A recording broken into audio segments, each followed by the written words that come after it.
What's up? Hey, hello, everyone. Wow. So today we are back, less than 1 week away from the Survivor Season 37 premiere episode of David vs. Goliath. So my name is Rachel.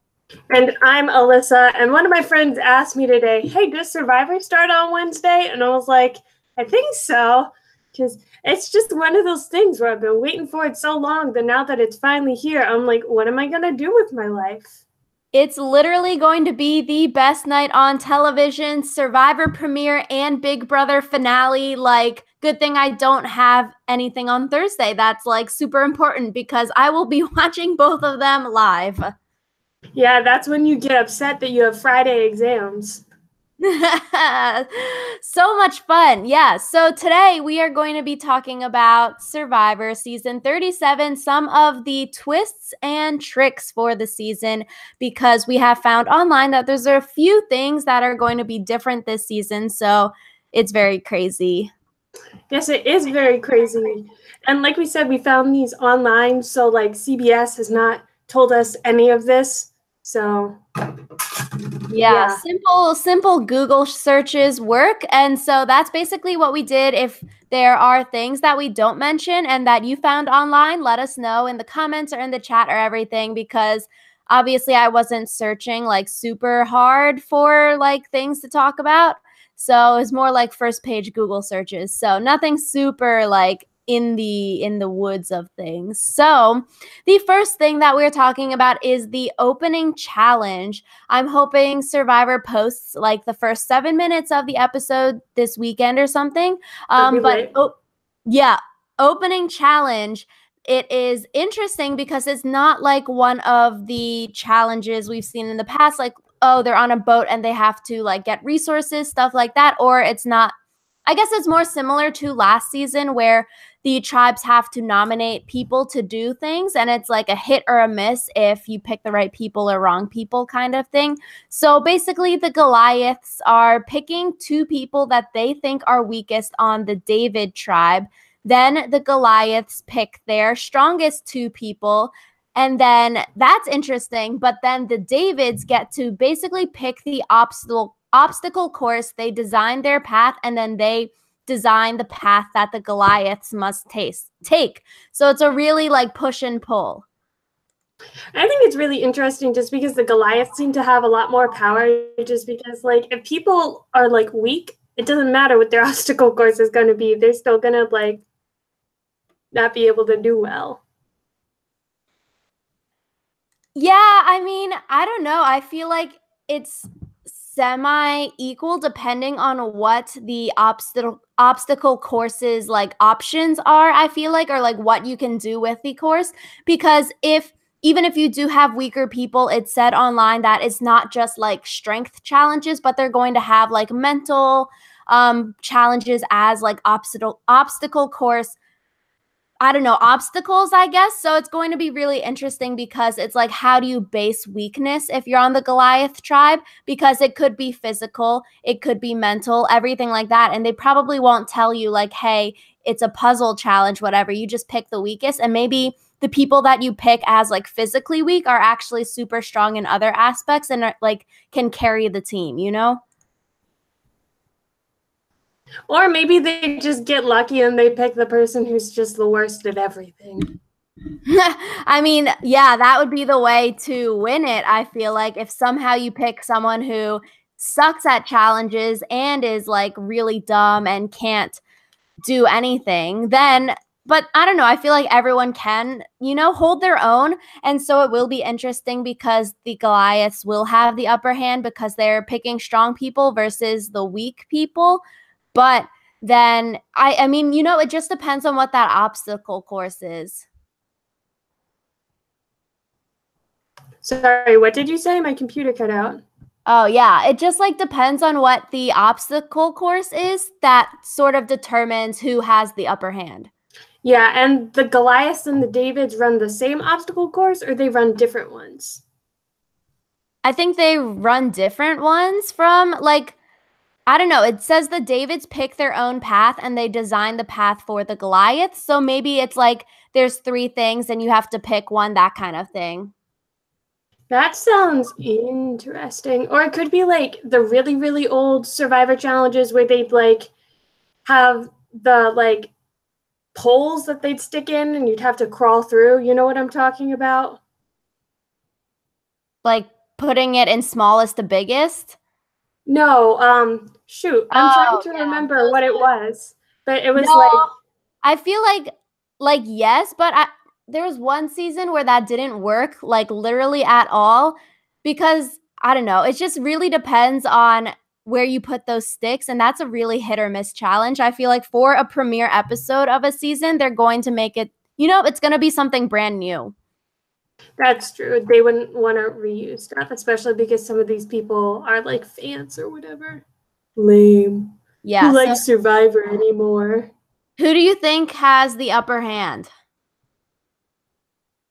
I think probably the Goliaths, just because the Davids are going to have to choose from like a limited number of options for the obstacle course, which I feel like makes it more difficult for them. Whereas like weak people, even if you don't know what kind of weakness you're looking for, it's like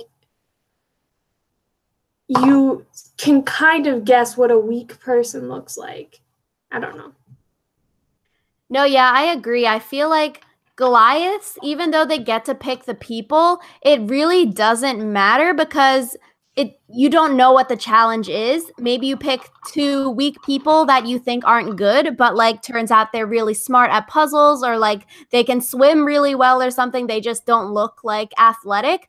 Versus I think the Davids have Yeah, I feel like looking athletic is such a weird thing too, just because like I feel like there are athletic people who aren't like meatballs. So Yeah, because like if you get picked as the weakest on David tribe, that's out of your hand versus Goliath, sort of more the fate is in your hands when you're picking who you're sending up to represent your team.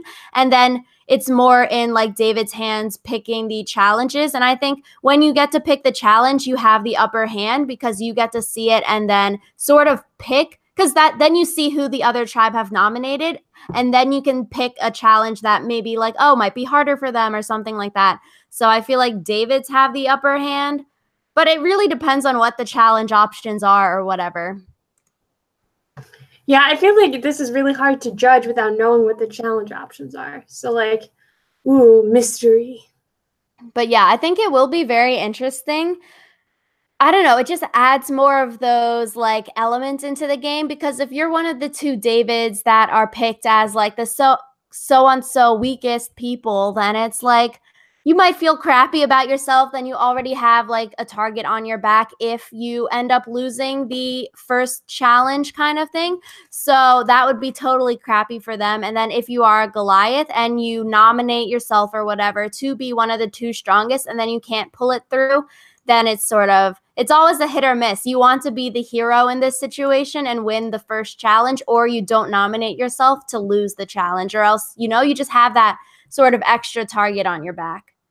I feel like it's interesting because by nominating the two weakest people from the David tribe, it's kind of like if the Davids go to tribal council, they already kind of have their two people that they have been told look the weakest. So it'll be interesting to see if one of those two weak people ends up being the one to go at tribal.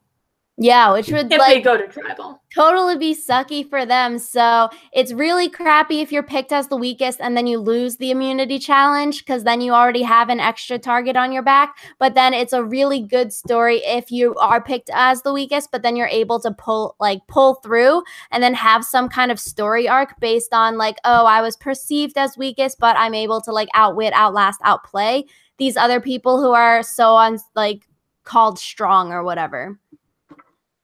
I feel like it's one of those things where being a hero can be really good for you, but it can also be really bad for you. Yeah, I wouldn't want to play the first challenge. That just puts too much pressure on you, especially if you mess it up, then it's too early to have people knowing like who you are. Yeah, I feel like you need to kind of slide under the radar until like episode 3 or 4, and that's when you start building a name for yourself. So day 12. So next is something that is very, very interesting. It is an idol nullifier. And I read this. I was like, well, effing shit. I guess both of those are curse words. So effing S. Like, holy moly in my pants. An idol nullifier, it has the power to negate the hidden immunity idol. So you play the idol nullifier when you go up to vote, meaning that you're playing this nullifier before the person has stood up and played their hidden immunity idol. So it's totally anonymous, and there's going to be so many interesting strategies to this, because it's like you can play the idol nullifier on a person, but maybe they don't play the idol, that tribal council, then your nullifier goes to waste. Or maybe that person plays their idol for someone else and it's like a split vote thing. Who do you play it on? Or like, there's so many different scenarios that this can not go right for the person playing the nullifier. Yeah, I was kind of worried that like the nullifier would work kind of like the super idol, where you could play it after like the votes were played. Like someone could be like, I have an immunity idol, and you could be like, nah. But like hearing how it works makes me feel a lot better, because I feel like it would have been too overpowered if you could just nullify any idol like right after it was played. Yeah, right? Because then it's like, oh, the majority tribe say, guess it, like they guess who the minority, no, the minority tribe guesses correctly. I'm in the minority. I play the idol for you because we think the votes are going to you. We guessed correctly. But then, oh, screw you. Like, we played the idol on you correctly after the votes have been cast, but then it's nullified and then it still like doesn't work. So, but since it's not like that, it will be very, very interesting, because there's so many different things that can happen. Like the person who has the nullifier has to guess very correctly. Yeah, there's like a lot of moving pieces, and if any of those pieces go wrong, then you're kind of screwed. Which is also interesting, because even if you do have a hidden immunity idol and you're playing it for someone else, you have to guess correctly. So it's sort of similar to that, where if you have this nullifier, you need to guess correctly on who is going to play an idol tonight, who they're going to play it on, because you'd have to say like, I'm using the nullifier on Bob because we think Bob is getting the votes. And then it really, I feel like, gets rid of split votes if you have a nullifier, because if you're splitting the votes, there's no point in using a nullifier unless you think the votes aren't going your way. Yeah, it's like, I also hope that they don't put out too many nullifiers. And I'm thinking in my head of like what a good nullifier to idol ratio is. Because like you don't want to have a nullifier for every idol, because then it's like, why even bother having idols? But like if there's also only one nullifier, then it's like, why even bother having it? So I feel like it's one of those things where it's a really cool idea, but I'm not sure that they're going to be able to get the ratios right the first time around. So it might end up with kind of a boring season. That's really interesting. Yeah. Because it's like, yeah, you can't have 1-to-1, like 1/3 to 2/3. I don't know. That's hard to figure out. And then it's also like, I don't know, if they play it incorrectly, then it's not even like shown. No one on the tribe knows that such thing is happening. Nobody knows that like idol nullifiers are in play, kind of thing. So the first time it happens, if it does go correctly, and like that would be a really, really big scene and would probably make the nullifier something that stays in the game if it works correctly this season. Otherwise, it might be something that we see as like a one-time thing, because it like didn't work this season. Yeah, I feel like, I hope that they don't do it as a one-time thing, because I feel like it could be good with some tweaking, but I'm not sure if they're going to do tweaking or just be like, that was a stupid idea. If they're going to get rid of something, they should get rid of the fire at Final Four. Oh, true. I really like this idea. I think it's really interesting because it is like a veto card, sort of. So it gives power to the people, I guess, in the majority, or the people that want to get this person out and they think they have an idol. And I mean, I feel like in recent seasons, it's like, oh, they have an idol, let's not vote for them. And the idol has been something that's been so like scary for people. And even if you just say you have a freaking idol, if you don't, people are scared to vote for you because they don't want to accidentally get themselves voted out on like the minority vote kind of thing, or like idled out of the game. So I feel like an idol nullifier could help in the regards that like, hey, this person isn't a god because they have an idol, like we can take them down a few notches, and then maybe people would want to vote Dom and Wendell out even though they had an idol for the whole freaking season. Like, make some moves on people who have idols. But like, maybe this can help people feel less afraid. I feel like there's also something to be said for having an idol nullifier for like the swing votes, for like the 4-4 vote or 3-3 vote, just because then it's like, I feel like that gives you more wiggle room to like firmly assert your dominance or whatever, and it might result in less people flipping because there's a chance that they can like get their way. Because if, you know? Yeah, it's hard because it's a new thing. I feel like if you found it on the island and you're like, what the hell is this? I don't know what kind of strategy. There's so many moving parts. It'd be difficult to like wrap your brain around and play it correctly. I feel like because there's so many different things happening. But yeah, I feel like given a few seasons or people like talking and playing it incorrectly and playing it correctly, then you can figure out how to use the idol nullifier to your best advantage. Yeah, I feel like it's kind of like with the hidden immunity idol, people had to learn how to use them correctly. So yeah, because you can't play I mean, yeah, I guess you could play it on your friend. No, that doesn't make any sense. Because you'd want them to not get the votes if they're your friend. Yeah, I don't know. I'm confused now. It's like, it's backwards thinking because, yeah. Yeah, it'll be interesting. No, I think that's something that I'm very excited to see. I mean, I can't believe it's taken so long since idols were like introduced to the game to have something that prevents an idol from working, because I feel like that's like something that you would think would come shortly after, because it's like, oh, we have this power. How do you negate the power? Yeah, it's like I play these games sometimes, like board games where there are no cards, where you can like veto another player's action, and then if you play a no card, then someone else can play a no card on top of you, and so it's like, is there going to be a nullifier for the nullifier? That would be lit. Then they would just keep adding like nullifiers. So it's like, haha, I have an idol, like F you, no, you don't, and nullified. And then you're like, unnullified, biatch, like, screw you. And then they'd be like, nullified again, biatch.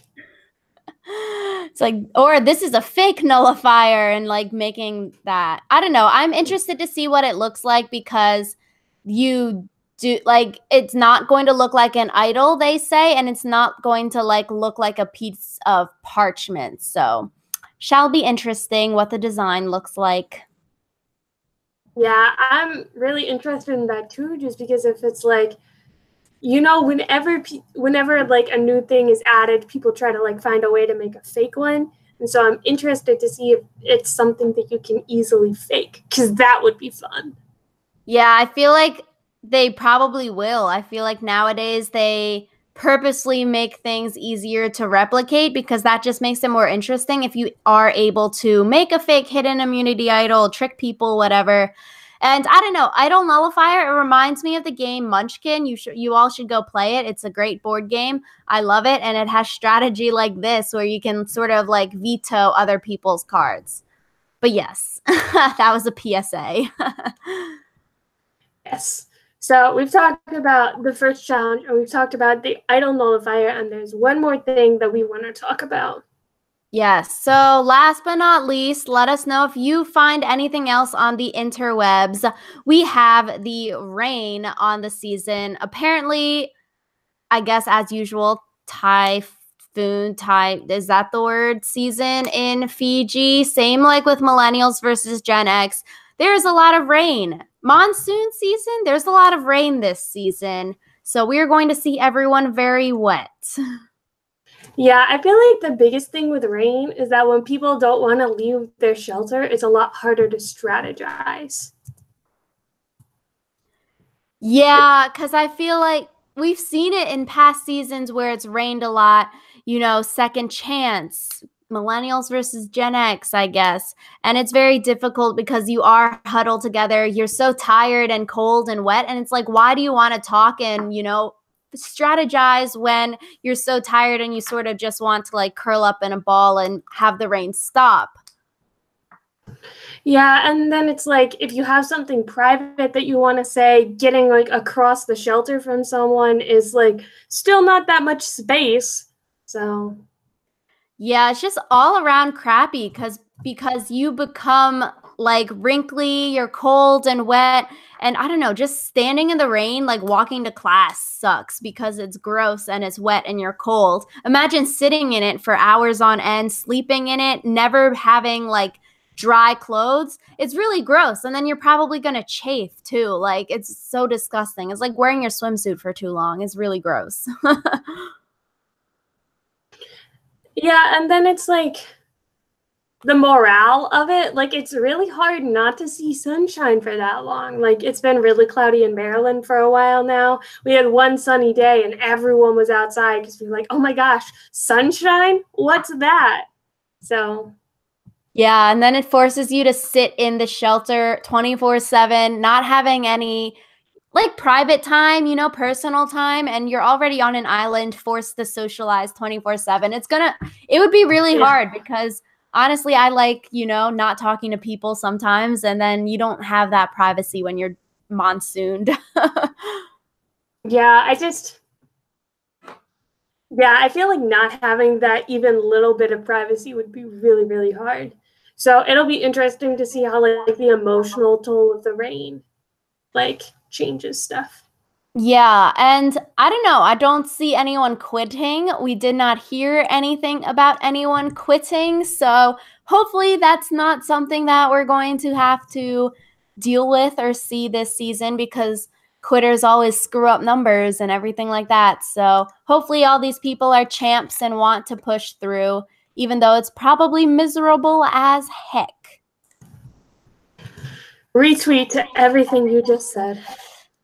Yes. So very, very exciting. I don't know. We talked about 3 of the twists and tricks that are coming up for this upcoming season. I am so freaking pumped, just have to get through the weekend and exam. And then it's Wednesday and we have the premiere and the finale on the same freaking night. I'm so excited. I'm so excited too.